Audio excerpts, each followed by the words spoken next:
Welcome back, Tiger fans, to Rockin' Radio's football podcast. I'm Nate Edwards. That's Brandon BK Kiley. This is Before the Box Score, your post-Georgia Feet edition. Hey, it was close. We're not about moral victories here. Missouri went down to Athens. The Devil went down to Georgia. Hung with them for, 50 minutes? And couldn't quite do enough to get it out at the end. But, man, your Tigers lose 30-21, and it was a good game. BK, how do you feel? I feel like Missouri went toe-to-toe against the top 5 team in the country on the road in one of the most raucous environments that you can play in, and nearly played them to a draw.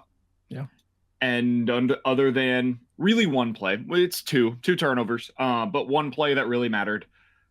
You were right there, man. You were right there. Everything about this, you can look at any statistic from the game.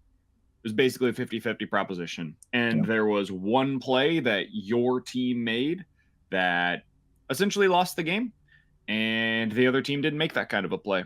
And boom, there's your ball game. Sometimes we make football more difficult than it is. Missouri did basically everything we said they needed to coming into this one. They got a big play up by Luther.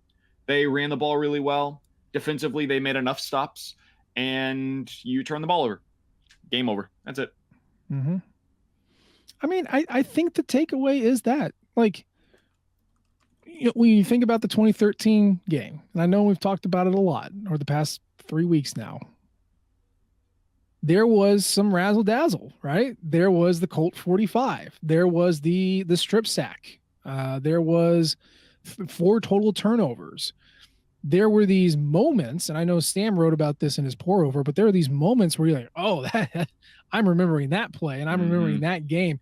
And this isn't good or bad, but Mizzou didn't have any moments. Maybe you say the deep shot to Luther was a moment, but like no trick plays, no fancy formations, no going for, well, they went for 2, but out of a very standard formation, very standard play.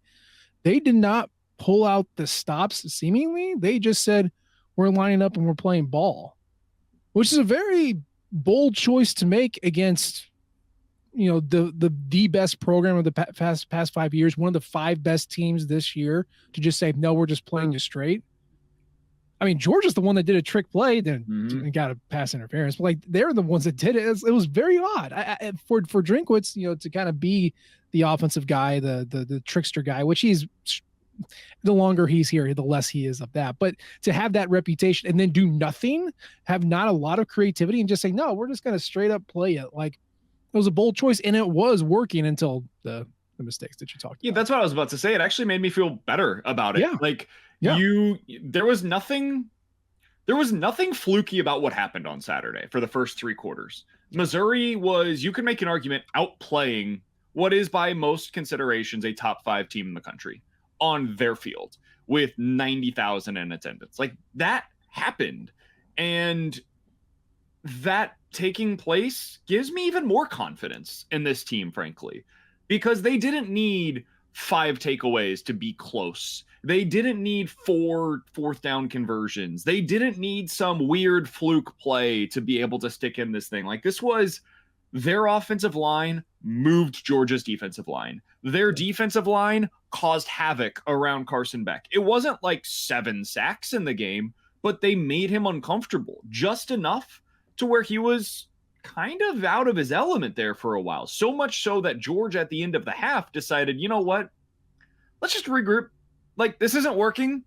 And we're just going to go into halftime. They got booed at home. They were completely out of sorts to end the first half. Their offense was a shell of itself. Missouri's defense was winning in every possible way.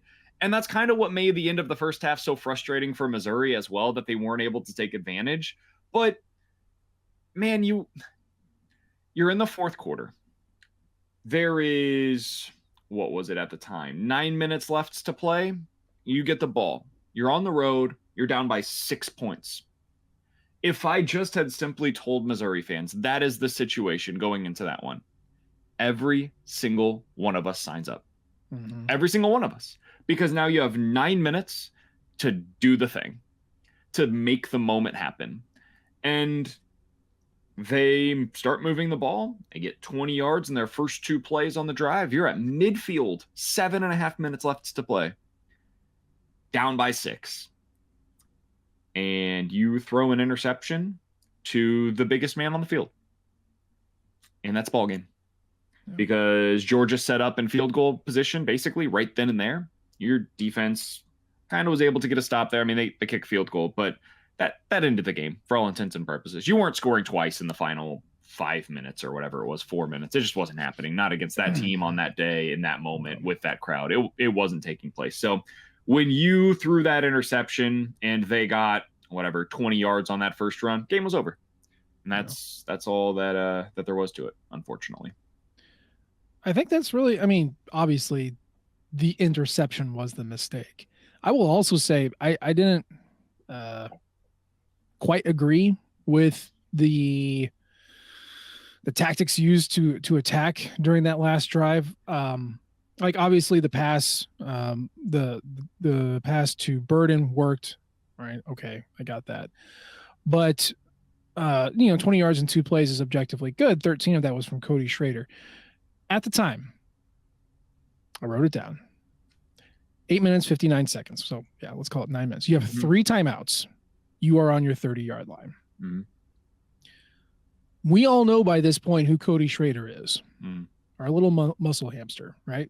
He's like concrete. You got to mix him up before he starts getting stronger. And then he's just, okay. So this is Cody Schrader time. 4th quarter, doesn't fumble, gets yards. You have 3 timeouts and you got 9 minutes. You could essentially walk it down the field, score, give them very little time to respond. Now they have 3 timeouts too, but okay. You choose 2 passes in your first 3 plays. That's my problem. And the reason for that is because up to that point, before that drive started, for the day, your success rate throwing the ball was 31%. 31%. Your success rate running the ball up to that point was 44%. In fact, Cody Schrader just got done in the 3rd quarter with a 100% success rate. Every time he touched the ball, he got the yards needed to either keep up with the chains or convert a first down. We just got done with that quarter, and you throw 2 passes in 3 plays. That is my problem. He closed out the South Carolina game. He more or less closed out the Kentucky game. I'm talking Cody Schrader. He did that by himself, not with the offensive line, but he did it because he doesn't turn it over and he always gains yards. And you threw 2 passes in the first 3 plays, and then one of them gets picked. Like, I'm not saying you were asking for it, but the safer play, both from just from a football standpoint, and the better play from what was working all game, was just hand it to Cody Schrader 8 or 9 times. I was shocked that they came out throwing the first pass and then the 3rd pass. Like, I didn't get it. I don't have an issue with it. You're gonna have to throw to win that game. You just are. They're not gonna let you win that game by running out the clock. It's Georgia. They're gonna figure out what you're doing and they're gonna shut it down. And now if you continue to do so, and you're running on first down and you've got a 2nd and 10, 2nd and 9, you run on 2nd down, you got a 3rd and 7. Like, now you're in a horrible situation. But they hadn't. I just told you, they got done. But for a quarter, like, come on, Nate. We know how this works. Sure. For a quarter, you were able to put together a really good success rate. What are we really talking about? Like 10 plays that were successful? Which is great. Don't get me wrong. And it's amazing that they were able to accomplish such a thing. I don't believe that was going to be sustainable. Like, just because it worked for you for a quarter does not mean that in the 4th quarter you were going to run this thing out. You needed Brady Cook to make a few plays. You needed a few passes. I agree. And it's not like they were out here like throwing bombs away. They were trying to get it was almost like a tight end leak play. And a defensive lineman got in the way. His 300-pound body caught the ball, and you move forward, man. Like, yeah. I'm not going to be critical of that play calling there because you needed Brady Cook to go help you win that game. Yes, you could have leaned on Cody Schrader as well. The previous play they did. 2nd and 3, boom, go run it. I'm totally with you there. We've talked about this in the past, how Missouri falls into these traps of being so predictable because every first down they're running the football. On this first down, they didn't. The previous first down, they didn't. They're a tendency breaker. So I did not have an issue with that whatsoever. It just didn't work. It didn't work. It didn't. Heading into this game, though, Georgia's rushing success rate on defense was 36.2%, which means Missouri was 8% better than what they've given up all year. All year. They were doing it, man. And I don't know. They were going to throw, like, whether it was on that play or later play. Like, you weren't going to run the ball the next 20 plays of the game, man. Come on. No, but you can at least see what happens in first and second down. And I'm telling you, Missouri did a great job. And if they had done that and they got stopped, and we would have been hypercritical of them, because now you're taking the air out of the football. You're not being aggressive enough against Georgia, and you know you're going to have to throw it to be able to beat them. So, like, we're playing the results here. I know you're not, Nate, but anybody listening to this right now that's like jumping on your bandwagon, it is playing the results 100%. I'm sorry, man. It is. They did some excellent self-scouting during the bye week, because we did talk about how much it's just Cody Schrader run on first, Cody Schrader run on first. For 3 quarters, Cody Schrader ran on first down 3 times. Everything else was on second down, third down. Kirby Moore scripted this perfectly to help his quarterback throw on first down, run on second and third. They had an awesome game plan, dude. And that's Georgia why it's so hard for me to be critical of them in that moment. Is like, man, for the whole game, like I've seen people also critical of the back shoulder throws that they were throwing to the sidelines. Guys, have you watched Georgia? Has anybody seen them? The middle of that defense is a nightmare. You can't. That is where offenses go to die. You throw across the middle, and whether it's the linebackers or the safeties jumping those routes, not only are you likely to throw an incomplete pass, that is where the ball gets picked. That is where it gets tipped. That's where all of the teeth of the defense is for Georgia. The one thing you can do against them, and it requires a perfect throw and great receivers that have ball skills, you can go to the outside and throw it back shoulder, because it's nearly impossible for it, if you do it right, the defensive back to make a play on those. Now, it is a lower percentage throw. That is. You're going to hit those like 50 to 60% of the time. That's exactly what Missouri had in the game. They were right around 50% on it, but you can get not explosives, but 10 to 15-yard chunks by doing so.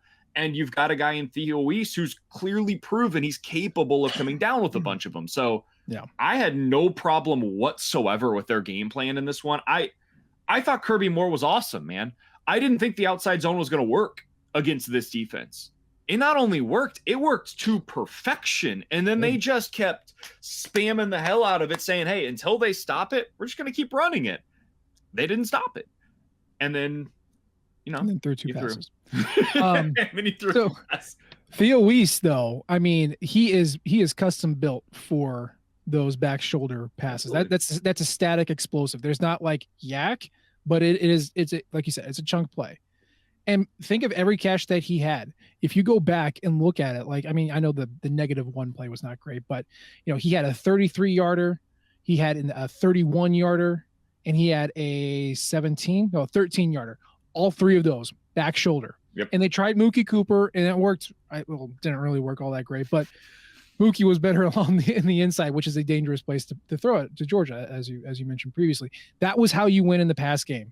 And they set up their defense that way because it is a low percentage throw. Yep.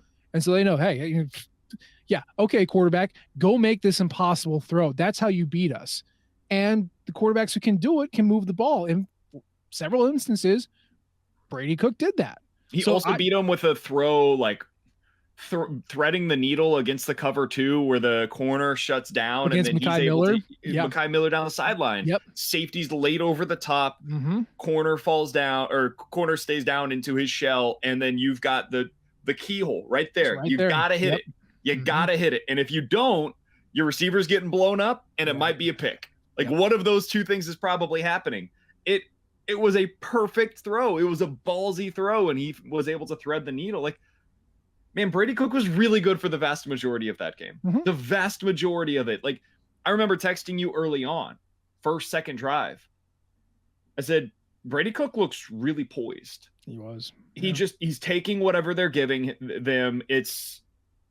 Nothing looks forced. You could tell he looked healthier because he was running early and he was able to actually get some explosives out of the running game as well.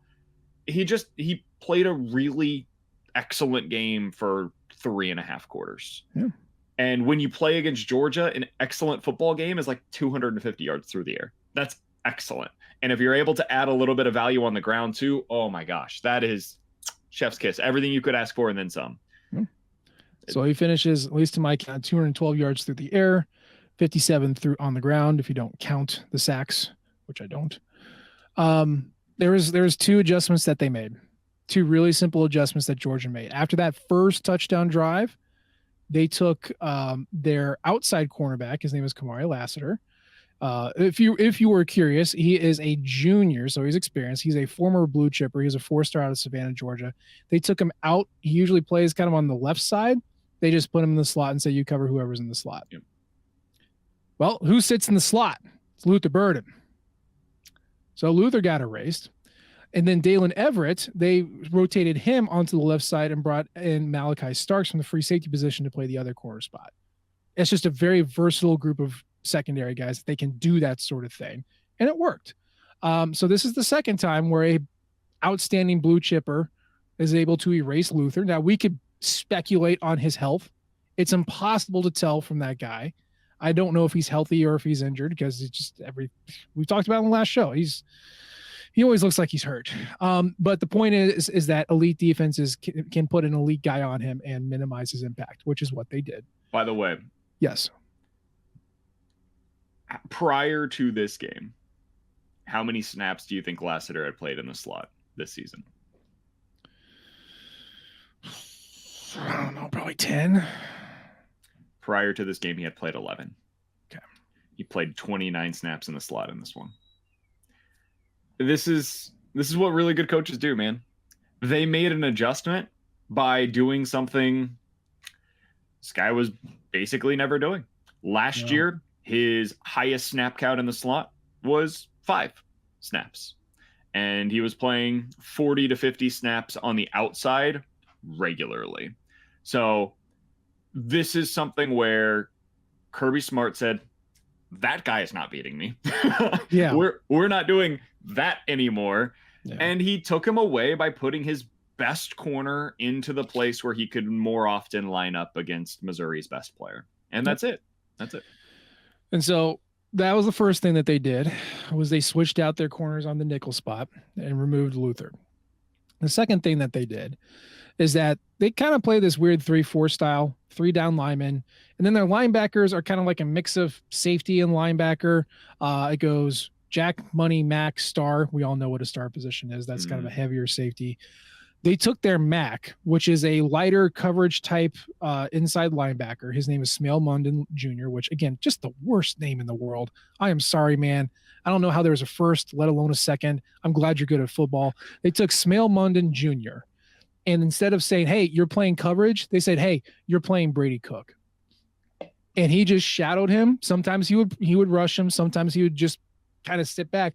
But that was the second thing. Glenn Schumann's like, no more running for Brady Cook. None of that. Yep. None of that. And again, Mr. Munden Jr., as funny as he's named, former blue chipper, just he's an older guy. He's a junior. He's experienced. He's talented. He can do that sort of thing. So your two big weapons, like your game breaker weapons, Brady Cook's legs when he's healthy and Luther Burden just go rip. And guess what? Missouri was still able to hang around. That's the thing. So this is why football is so much fun, is because those are the two easy button things that Missouri has. If Missouri gets into a tough spot, what do? Well, one, you throw the ball to Luther Burden because that guy's amazing. He's the best player on the field every time that he touches the field.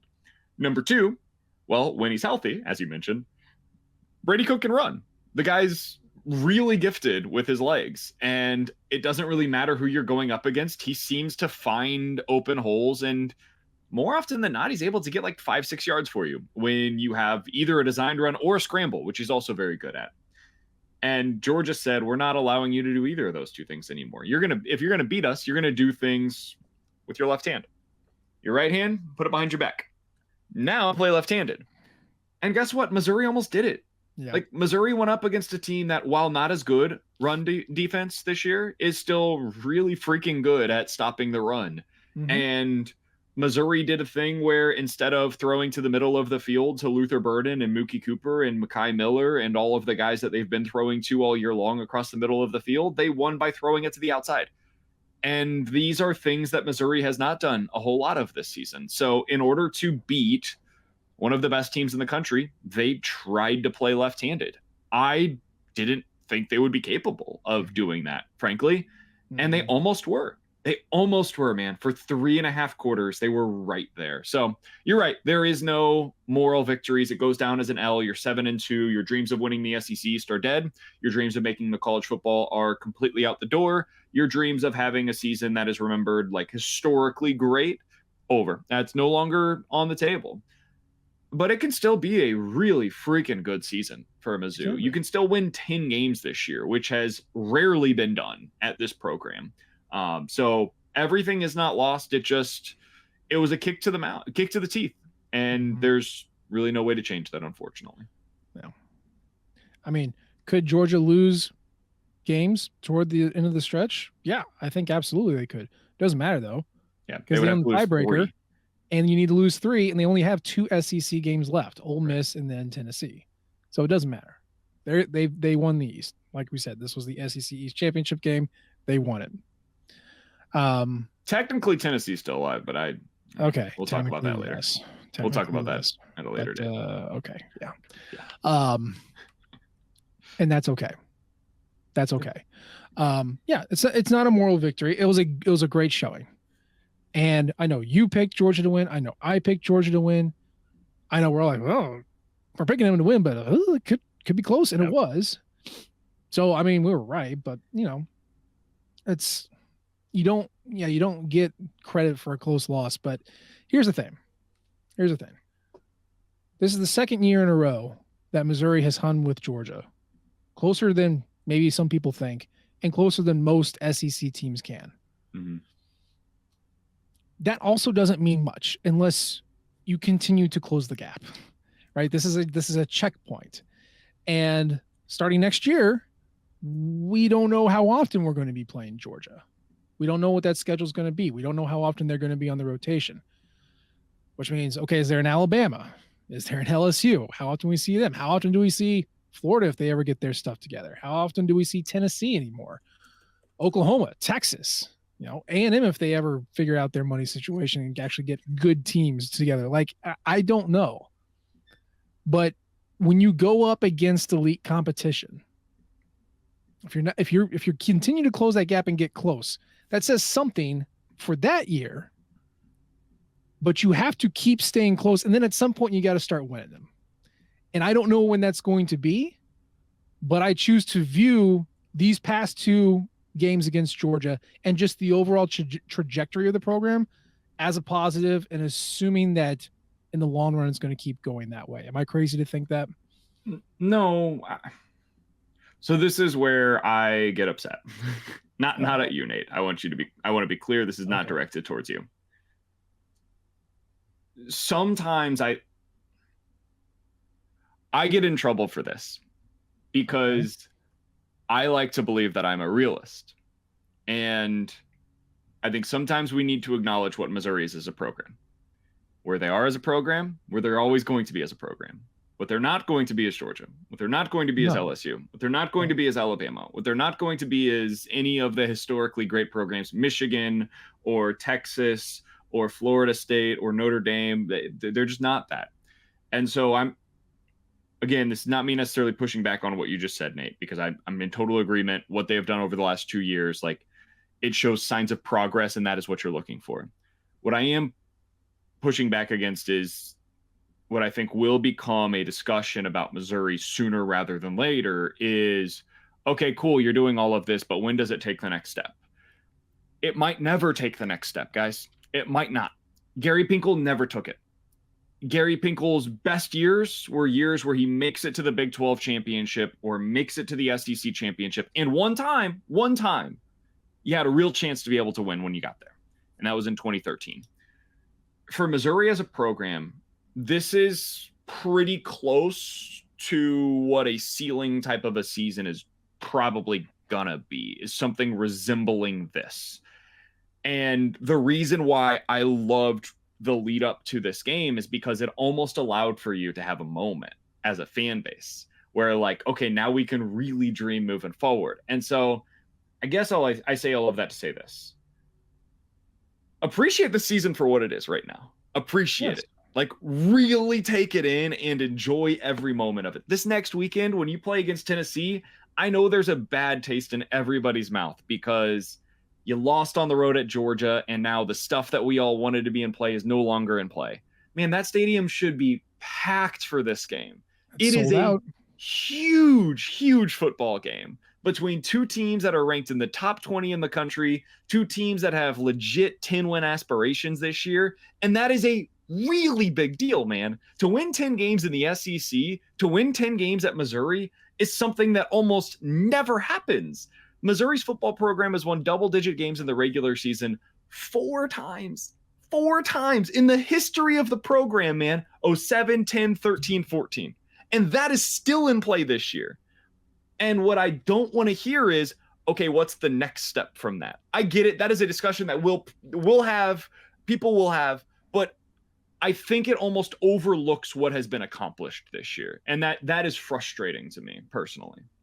Yeah, I haven't heard it yet, but if you're thinking it, yeah. Crate. Go to your crate. Think about it. Yeah, at its best, just because of Missouri's history and investment and everything that you look at as far as a college football program goes, Missouri can be a Georgia once every 4 or 5 years. And then the pieces disappear and then you rebuild it again. And you just whoosh, whoosh. And that's how it works. Gary Pinkel got us to that point. Barry Odom had a crest like that. Now, he didn't capitalize on the wins, but he had a crest. And Eli Drinkwitz, this is his crest. So what do you do after the crest? And when I say, like, hey, you need to see continued momentum, I'm not saying, hey, next year's playoff, baby, or else we're fired. Like, you know me. And that's why, like, I didn't even, when I heard some of the things that you were saying, I was like, oh no, this is going to sound like I'm directing this towards Nate, and it's not. I'm not mad at Nate. I am mad at the people that are going to align themselves with Nate that are not saying the same thing as Nate is currently. Right. And it's going to make me, I can already tell it's going to make me go just bat bleep crazy this offseason. And who knows? Maybe NIL and the transfer portal skips a couple of those years. Maybe instead every 4 or 5, it's every 2 to 3. I don't know. No one knows. Maybe Drinkwitz is special.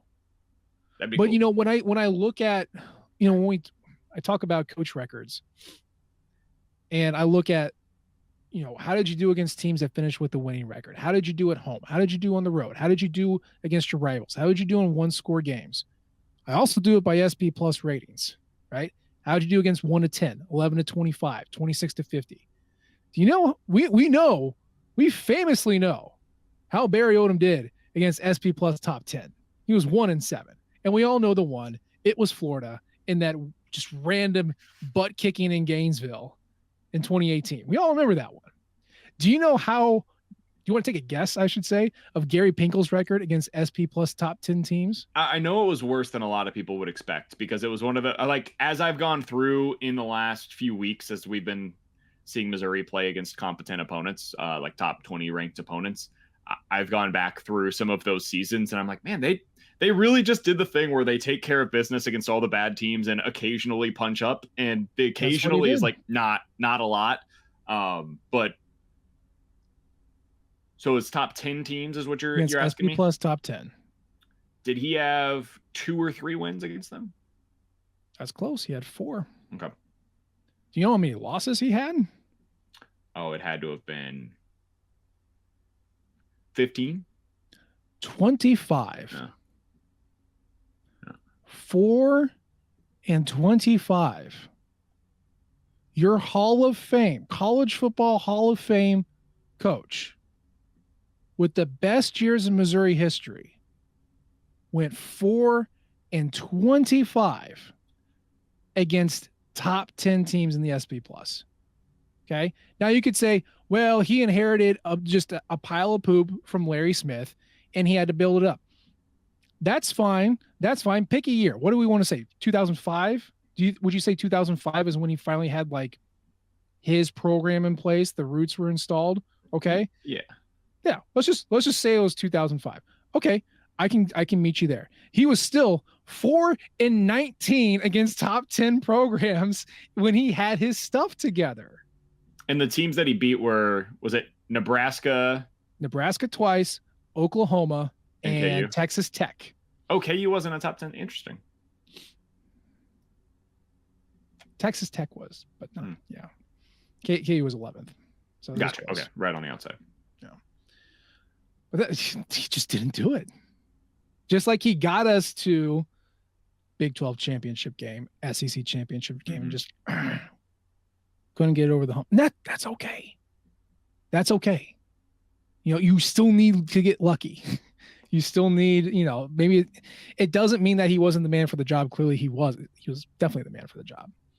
But it still takes an incredible amount of luck as well as everything else that goes into this sort of thing to get to the point where you can, start winning national championships. And there are just programs that you're going to have to beat that can do that. And they are just by nature very tough to beat. That's part of the beast. And when you're in the SEC, and especially when you're in the revamped version of the SEC, you have to beat instead of having to beat one or two of them on a year-to-year basis to be able to get to the game where you once again have to beat the final boss and beat another one of those teams, you're gonna have to beat 3 or 4 of them probably on a consistent basis. So it's only going to get more difficult as the years pass by in this conference. And so that is part of what made the allure of this game and this season even greater, is that Missouri was potentially peaking in a year in which the schedule opened up a bit and you had really 3 or 4, depending on how you look at them, games where it was like, okay, if you go 3-1 or 2-1 in these games, special season is written in the stars for you. Mm-hmm. But if you drop a couple of them, that's gone. And Missouri dropped 2, But that being said, 10-2 at Georgia, 10-2 at Alabama almost feels fireable for those fan bases. They are just insane when it comes to their craving for winning. And to not get to an SEC championship game in those 2 places is a complete and utter failure. 10-2 at a place like Missouri, that'll get you a massive contract extension. That'll get you to a place where you had one of the 8 best seasons in the history of the program. So it is a little different at Mizzou. And this is not me telling you, no, you know what it is? It's me telling Mizzou fans to take their vegetables. Oh man, what? Just total role reversal this year. It's time to eat your vegetables. That's your team went up against the top 5 team in the country on the road and was a bad decision by the quarterback, a bad throw, whatever you want to call it, away from really having a chance to take them down. And now this is where we're at, man. Now this is where we're at. And the thing that I'm most looking forward to is finding out how they respond now. Because it's one thing to lose it. It's another thing to rebound. And the last time that we saw this, Eli Drinkwitz earned a lot of credit for me. Because they lose that game against LSU, and then they immediately turn around, go on the road, go down early at Kentucky, and find a way to come back and win that game, and win it going away in a way that we just never see Kentucky lose games at home and never see Missouri win games on the road. Can they do it again against a better team at home? It's going to be tough, man. But that is what I'm maybe most looking forward to now, is finding out, okay, this is another test for Drinkwitz, and he's passed most of them this year. What does it look like? Yeah. We're still watching. There's still tests ahead. The season's not over. And I'm sure Eli Drinkwitz knows that. And I'm sure that's the message he's preaching. And I'm sure the captains are in there right there with him. I'm less concerned about that. But the opponent is tough. You do get it at home. Sellout crowd. It's basically Georgia light. I mean, this is a good defense, good running game, smash mouth style. It's kind of who they are. They're Georgia without the passing game that Georgia now has developed. So I haven't done my homework on Tennessee yet, But yeah, it is the currently, as of a couple hours ago, they are the 14th best offense. Georgia, and most of that's coming on the ground. On the ground. They're an awesome running team, man. And then 20th best defense, which for the record, Kentucky's currently 19th defense and Kansas State is 27th. So we have seen that caliber of defense before. I can't tell you what they do. I'll tell you on Wednesday. But I am curious, how does their running game compare to Kentucky's this year? I don't know. Real quick. So Kentucky this year running game, and I'll do it against just conference opponents because there's some fluff built in. But UConn. Kentucky this year averages 5.2 yards per carry. Mm-hmm. Tennessee this year averages 4.7 versus conference opponents. So my God, I am looking. This is like the least explosive team in the SEC. Are you talking about Tennessee? Tennessee, yeah. They are the opposite of what they've been. It's so weird. It's wild.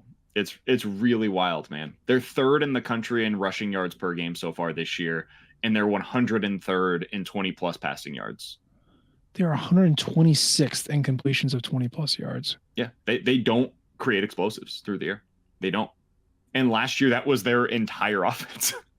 Like in previous iterations of the Josh Heupel offense, I mean, Mizzou fans, you're familiar with how that Josh Heupel offense operates. Yeah. Like he didn't do anything other than layups and 3-pointers. That was it. That was the entire offense was screen, deep ball, screen, deep ball. That's it.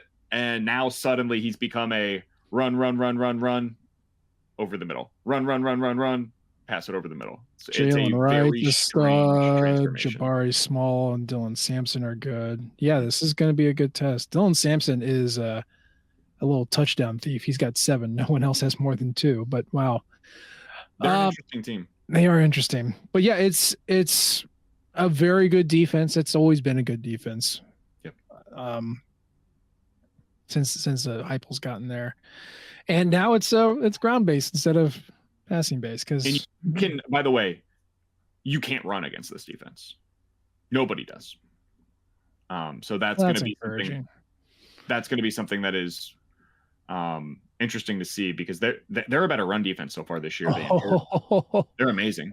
Oh, Cody, you are going against the 6th best rushing defense and the 100th best rushing explosive defense.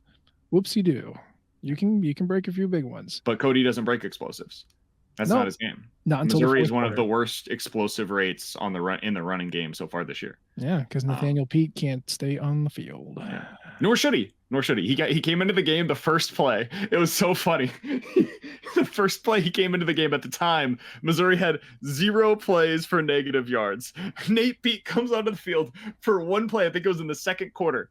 Immediately tackled behind the line of scrimmage. I mean, immediately tackled behind the line of scrimmage. It was amazing. I texted you right as it happened. I was like, listen, and this is not no shot against Nate Pete. Like, last year, I thought he should be the starter for like 6 weeks. And 3 weeks to this year, I thought he should be the starter. Look at me. It was just so clear immediately upon his arrival on the field. Like, hey, go back. If any of you know back in here, man. Nathaniel Pete, like if you see him on the street or you have a class with him, just give him a nice hug. Just hold him tight and say it's okay. I don't know what's going on, but it's okay, Nathaniel. It's okay. You can get this defense through the year, by the way. Yeah, we'll get him next year, okay? I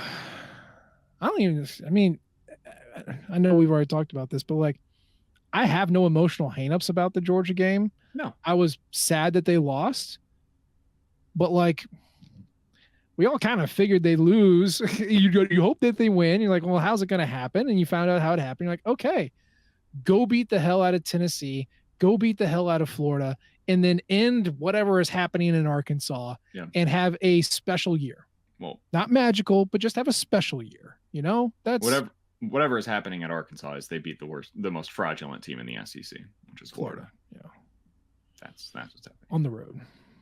That was ridiculous. I was mad in the moment. Like in the moment, I was mad because Missouri did the thing where they didn't win. And How dare that makes you upset, right? They had a real chance, and for 3 quarters I had the heart palpitations going. I needed to take 27 different Tums. I was onto the smoothie version, and like you get to the end of the third quarter and you're saying to yourself, "Oh my god, that they might do this. Like this really might happen. They might upset Georgia. Nobody does this." And then as Brady Cook threw that pass, it all went into slow motion. Mm-hmm. Like everything that happened from there was just what? No, and just an immediate release of it's over. I started writing immediately upon that throw being intercepted because that's when you knew. It's when you knew. So I know you were watching with your son. I was watching with my 2 kids. They were, I think, throwing trucks at each other at this point. But I'll speak for myself. When I am watching a game in front of my kids, I'm not going to slip anything that I would slip at a bar or with my friends. And sometimes that's harder to do than other instances. So I think I let out a what in tarnation, I think is what I went with when the interception went into the largest guy's hands. And they both looked at me and like, what happened? And I'm like, you see that fat guy running? My dad was like, yeah. He's like, he's not supposed to have the ball. And she goes, well, he must be cheating. And I was like, well, okay, that's fair. But no, he's not cheating. He caught it fair and square. That was just it. That was like, we all knew. We all knew at that point, because you're not going to score twice in 4 minutes against Georgia. So that's okay. That's okay. Win this week. Make things better. Do the thing where you win the game, because that's fun. It's more fun than losing. I enjoy it. That's going to be the show for today. We'll talk more about Tennessee on Tuesday, because we're going to record on Tuesday. And we are going to exercise the demons of the Georgia game and look a little bit deeper at Tennessee and what the heck they do. And we're going to gear up for a great game, right? Because it's going to be a win. It's going to be a great game, but that's going to be the show for today. As always, we appreciate the downloads and the subscriptions. Leave a comment or rate us. We love all types of feedback from you guys. You can follow us on Twitter. I'm at Nate G. Edwards. He's at BK Sports Talk. And of course, you can follow the Rock M flagship at Rock M Nation and our podcasting outlet at Rock M Radio. We appreciate you tuning in this time. We'll try to do better next time. And until then, MIZ. ZOU. Thank you, everyone, for tuning into Rock M Radio, a proud partner of Fans First Sports Network. If you enjoyed this episode and would like to see more just like it beamed directly into your personal device, just click the subscribe button below. And you can find this podcast through the Apple Podcast app or for iPhone, or the Google Podcast app for Android, or whatever app you use to listen to your podcast. We are also available on Spotify. Just search for Rock M Radio. And if you like other sports, Fans First Sports Network is a podcast network that has coverage of all other teams, Major League Baseball, MLS, NFL, whatever you want to listen and read about. It is a great network full of really fantastic podcasts. So look them up and subscribe to any and all of those podcasts. Rock M Radio will be back with more episodes coming soon. Thanks.